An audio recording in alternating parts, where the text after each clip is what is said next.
ಇವತ್ತಿನ ಕಾಲದಲ್ಲಿ ಹೆಣ್ಮಕ್ಳು ಇನ್ನ ಈ ಭಕ್ತಿ ಶ್ರದ್ಧೆ ಈ ಒಂದು ಕಲೆನ ಕಲಿತಾ ಇದ್ದಾರೆ. ನಮ್ಮ ದೇಶದ ಒಂದು ಸತ್ತು ಅಂತಾನೆ ಹೇಳ್ಬೋದು. ನಮ್ಮ ಭರತನಾಟ್ಯಂ ಇವತ್ತು ಇಂಟರ್ನ್ಯಾಷನಲ್ ಯೋಗ ಡೇ ಇರೋದ್ರಿಂದ ಅದು ಒಂದು ನಮ್ಮ ದೇಸಿ ಆರ್ಟ್. ಅದ್ರ ಜೊತೆಗೆ ಈ ಕಲೆನು ದೇಸಿ ಆರ್ಟ್. ಎಷ್ಟೋ ಹೆಣ್ಮಕ್ಳು ಅದನ್ನ ಅಭ್ಯಾಸ ಮಾಡ್ಕೊಂಡ್ರೆ ಅದರಲ್ಲಿ ಇರುವಂತ ಒಂದು ನಮ್ಮ ಕಲ್ಚರು ಟ್ರೆಡಿಷನ್ ಅವ್ರು ಫಾಲೋ ಮಾಡೋಕ್ಕೆ ಅನುಕೂಲ ಆಗುತ್ತೆ. ಇಂಥದ್ದನ್ನ ಎಂಕರೇಜ್ ಮಾಡ್ತಿರೋ ಪೇರೆಂಟ್ಸ್ಗೆ ಥ್ಯಾಂಕ್ಸ್ ಹೇಳಕ್ಕೆ ಇಷ್ಟಪಡ್ತೀನಿ. ನೀವು ಬಂದು ಅವ್ರಿಗೆ ವಿಶ್ ಮಾಡಿದ್ರೆ ತುಂಬ ಖುಷಿ. ಯಾಕಂದ್ರೆ ಈ ಜನರೇಷನ್ಗೆ ಇಟ್ಸ್ ಮೋಸ್ಟ್ ವಾಂಟೆಡ್. ಯಾಕಂದ್ರೆ ಈ ಕಾಲದಲ್ಲಿ ಮಕ್ಕಳು 24 ಗಂಟೆ ಮೊಬೈಲ್ಗೆ ಅಡಿಕ್ಟ್ ಆಗ್ಬಿಡ್ತಾರೆ. ಮತ್ತು ಯೋಗ ಈ ದೇಸಿ ಆರ್ಟ್ ಅಂತ ಹೇಳಿದೆ ನಾನು. ಇವತ್ತು ಇಂಟರ್ನ್ಯಾಷನಲ್ ಯೋಗ ಡೇ ಇರೋದ್ರಿಂದ ಹ್ಯಾಪಿ ಇಂಟರ್ನ್ಯಾಷನಲ್ ಯೋಗ ಡೇ. ಇವತ್ತು ಬೆಳಗ್ಗೆ ಮಿಡಲ್ ಕ್ಲಾಸ್ ಅವರು ಇದನ್ನ ಅಫೋರ್ಡ್ ಮಾಡೋಕ್ಕಾಗಲ್ಲ. ಯಾಕಂದ್ರೆ ಇದೊಂದು ಆರ್ಟ್ ತುಂಬಾ ಎಕ್ಸ್ಪೆನ್ಸಿವ್ ಇದೆ. ಕಲೀಲಿಕ್ಕಾಗಿರ್ಲಿ ಪ್ರತಿಯೊಂದು ಟೈಮ್. ಸೊ ಇದೊಂದು ಕಲೆ ಅಂತ ಅಲ್ಲ, ಪ್ರತಿಯೊಂದು ಕಮರ್ಷಿಯಲ್ ಆಗಿರೋದ್ರಿಂದ ಈ ತರ ತೊಂದರೆ ಆಗ್ಬೋದು. ಎಲ್ಲರಿಗೂ ಕಲಿಯೋಕ್ಕೆ ಕಷ್ಟ ಆಗ್ಬೋದು. ಹಂಗಂತ ಏನು ಅಂತ ಒಂದು ಎಕ್ಸ್ಪೆನ್ಸಿವ್ ಅಂತ ಹೇಳಕ್ಕಾಗೋದಿಲ್ಲ. ಕಲೆ ಇಚ್ಛೆ ಮತ್ತು ಮಾಡಲೇಬೇಕು ಅನ್ನೋ ಛಲ ಇದ್ರೆ ಏನ್ ಬೇಕಾದ್ರೂ ಸಾಧಿಸ್ಬೋದು ಅಂತ ಹೇಳ್ತೀನಿ. This a wonderful message. ಯಾಕಂದ್ರೆ ಇವತ್ತಿನ ಮಕ್ಕಳು ನಾನು ಹೇಳಿದೆ ಈಗ ಮೊಬೈಲ್ಗೆ ಅಭ್ಯಾಸ ಆಗ್ಬಿಟ್ಟಿರ್ತಾರೆ. Most of the time mobile addiction. ಅದರಿಂದ ಹೆಲ್ತ್ ಹಾಳು ಮಾಡ್ಕೊತಿದ್ದಾರೆ. ಬೆನ್ನೋವು, ಕತ್ ನೋವು, ತಲೆ ಕೂದಲು ಉದುರು ಇದೆಲ್ಲ ಸಾಮಾನ್ಯ ಆಗ್ಬಿಟ್ಟಿದ್ದಾರೆ ಹೆಣ್ಮಕ್ಳಲ್ಲಿ. ಆ ಫ್ರಸ್ಟ್ರೇಷನ್ ಹೆಂಗೆ ಅಂತ ಅವ್ರಿಗೆ ಏನಕ್ಕೆ ಆಗ್ತೈತೆ ಅಂತಲೂ ಗೊತ್ತಿರಲ್ಲ. ಮಾಡರ್ನ್ ಲೈಫ್ ಸ್ಟೈಲ್ನ ಅಡಾಪ್ಟ್ ಮಾಡ್ಕೊಂಡಿರ್ತಾರೆ.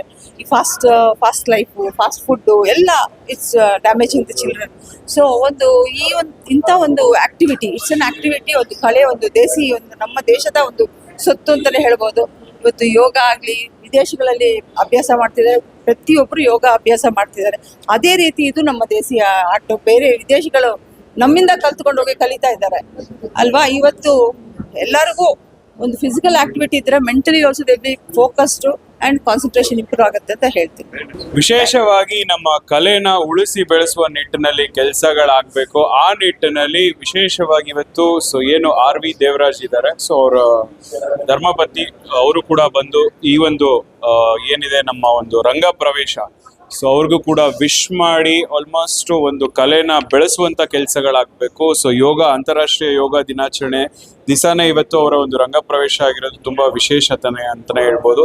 ಸೊ ಆಲ್ಮೋಸ್ಟ್ ಅವರ ಅಭಿಪ್ರಾಯ ಪಡೋದು ಅಷ್ಟೇ, ಈ ಒಂದು ಕಲೆನ ಉಳಿಸಿ ಬೆಳೆಸುವ ನಿಟ್ಟಿನಲ್ಲಿ ನಮ್ಮ ಕಲೆ, ನಮ್ಮ ಹಿರಿಕರ ಕಲೆ, ನಮ್ಮ ಇಂಡಿಯನ್ ಟ್ರೆಡಿಷನ್ ಕಲ್ಚರ್ ಬೆಳಿಬೇಕಾಗತ್ತೆ. ಆ ನಿಟ್ಟಿನಲ್ಲಿ ಹೆಚ್ಚೆಚ್ಚು ಸಂಖ್ಯೆಯಲ್ಲಿ ಹೆಣ್ಮಕ್ಳು ಈ ತರ ಒಂದು ಕಲೆಗೆ ತೊಡಗಿಸ್ಕೊಂಡಾಗ ಎಲ್ಲೋ ಒಂದ್ ಕಡೆ ಭರತನಾಟ್ಯಗೆ ಇನ್ನ ದೊಡ್ಡ ಮಟ್ಟದ ಅಂತಾರಾಷ್ಟ್ರೀಯ ಮಟ್ಟದಲ್ಲಿ ಛಾಪು ಆಗಿರ್ಬೋದು, ದೊಡ್ಡ ಮಟ್ಟದ ಒಂದು ಕಾಂಪಿಟೇಷನ್ಸ್ ಆಗಿರ್ಬೋದು, ಸೊ ದೊಡ್ಡ ಮಟ್ಟದ ಒಂದು ರಂಗ ಪ್ರವೇಶಗಳಾಗಿರ್ಬೋದು, ಇಲ್ಲ ದೊಡ್ಡ ಮಟ್ಟದಲ್ಲಿ ಒಂದು ಕೆಲಸ ಕಾರ್ಯಕ್ರಮಗಳು ನ್ಯಾಷನಲ್ ಲೆವೆಲ್ ಅಲ್ಲಿ ಕಾಂಪಿಟೇಷನ್ಸ್ ವೈಸ್ ಎಲ್ಲಾನು ನಡೆಸುವ ನಿಟ್ಟಿನಲ್ಲಿ ಕೂಡ ಆಗುತ್ತೆ. ಮೇಡಮ್, ಸರ್ಕಾರದ ವತಿಯಿಂದ ಈ ತರ ಒಂದು ಕಲೆಗೆ ಯಾವ ತರ ಪ್ರೋತ್ಸಾಹ ಇದೆ ನಿಮ್ಮ ಕಡೆಯಿಂದ? ಏನು ಹೆಣ್ಣು ಮಕ್ಕಳಿಗೆ ಖಂಡಿತ ನಮ್ಮ ಒಂದು ಸಂಸ್ಕೃತಿ, ನಮ್ಮ ಸಂಪ್ರದಾಯ ಬೆಳೆಸಬೇಕಾದ್ರೆ ಹೆಣ್ಮಕ್ಳಲ್ಲಿ ಪ್ರತಿಯೊಬ್ಬರು ಕಲಿಬೇಕು. ಸಹಕಾರ ಸಿಕ್ಲೇಬೇಕು. ಸ್ಕೂಲ್ ಲೆವೆಲಲ್ಲೇ ಮಕ್ಕಳಲ್ಲಿ ಫ್ಲೆಕ್ಸಿಬಿಲಿಟಿ ಇರುತ್ತೆ. ಯೋಗದ ಜೊತೆಗೆ ಎಲ್ಲೋದ್ರೂ ನಾನು ಯೋಗ ಪ್ರಚಾರ ಮಾಡ್ತೀನಿ. ಅದ್ರ ಜೊತೆಗೆ it's nothing but sort of a Desi art. ನಮ್ಮ ಭರತನಾಟ್ಯ ಮಾಡೋದು ಅದನ್ನು ಅಭ್ಯಾಸ ಆಗಬೇಕು. ಅವರು ಮಕ್ಕಳಲ್ಲೇ ಪ್ರೈಮರಿ ಸ್ಕೂಲ್ಸ್ ಅಲ್ಲೇ ಸ್ಟಾರ್ಟ್ ಮಾಡಬೇಕು. ಕ್ಲಾಸ್ ಆಗಿ ಒಂದು ಏನಂತೀರ, ಒಂದು ಸಬ್ಜೆಕ್ಟ್ ಅಂತಾನೆ ಹೇಳುತ್ತೆ. ಥಿಯರಿಟಿಕಲ್ ಇರುತ್ತೆ. ಖಂಡಿತ ಇದೆ, ಇಲ್ಲ ಅಂತಿಲ್ಲ. It's difficult. ಸ್ವಲ್ಪ ಜನಕ್ಕೆ ಅದು ಗೊತ್ತಿರಲ್ಲ, ವೇ ಟು ಅಪ್ರೋಚ್ ಅಂತ ಗೊತ್ತಿರಲ್ಲ ಅಷ್ಟೇ. ಖಂಡಿತ ಅವಕಾಶಗಳಿದೆ, ನಾವು ಅಪ್ರೋಚ್ ಆಗಬೇಕಾಗತ್ತೆ. ಅಂತಾರಾಷ್ಟ್ರೀಯ ಯೋಗ ಶುಭಾಶಯಗಳು. ನಾನು ಡಾಕ್ಟರ್ ಜಾನಪದ ಎಸ್ ಬಾಲಾಜಿ ಅಂತ, ಕನ್ನಡ ಜಾನಪದ ಪರಿಷತ್ತಿನ ರಾಜ್ಯಾಧ್ಯಕ್ಷ ಹಾಗೂ ಭಾರತ ಸರ್ಕಾರದ ICCR ಸದಸ್ಯ. ಈ ದಿನ ಜೋಶಿತಾ ಅವ್ರ ತಂದೆಯಲ್ಲಿರುವ ತಾಯಿ ಮತ್ತು ಭೂಮಿಕಾ ಸಹಾಯದಿಂದ ವಿಶೇಷವಾಗಿ ಭರತನಾಟ್ಯನ ಕಲಿತು ಅದರಲ್ಲಿ ಇವತ್ತು ರಂಗ ಪ್ರವೇಶಕ್ಕೆ ಬಂದಿದ್ದಾರೆ. ಈ ಭರತನಾಟ್ಯ ಕಲಿಯೋದು ಭಾಳ ಕಷ್ಟ ಇದೆ, ಸುಲಭ ಅಲ್ಲ. ಜನಪದ ಗೀತೆ, ಜನಪದ ನೃತ್ಯ 2 ದಿನದಲ್ಲಿ ಕಲಿಬೋದು.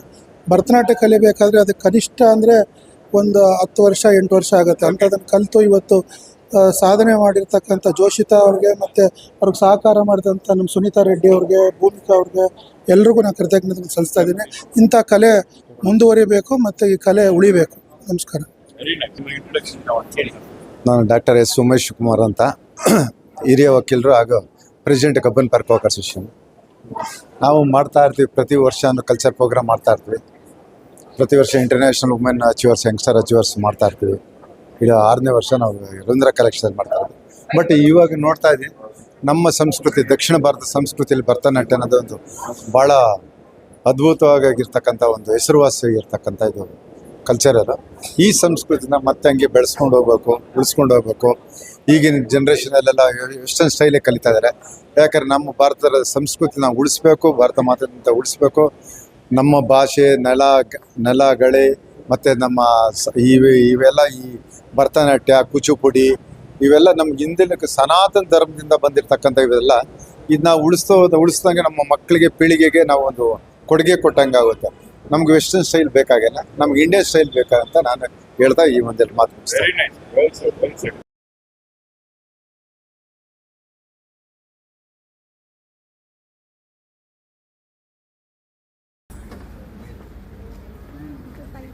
ಅಯ್ಯ ಹೋಗೋಣ.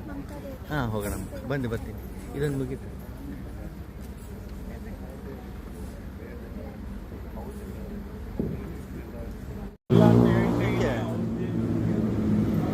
ಮಾಡಿ ಕಲಿಸಿ ಆಮೇಲೆ ಕೊಡ್ತೀನಿ ಅಂತೊಳಗೆ.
ನಮ್ಮವರೆಲ್ಲ ಹೋಗಿ ಕಲೆಕ್ಷನ್ ಮಾಡಿ ಮಾಡಿ ಮಾಡಿ ಮಾಡಿ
मिलना मन्ना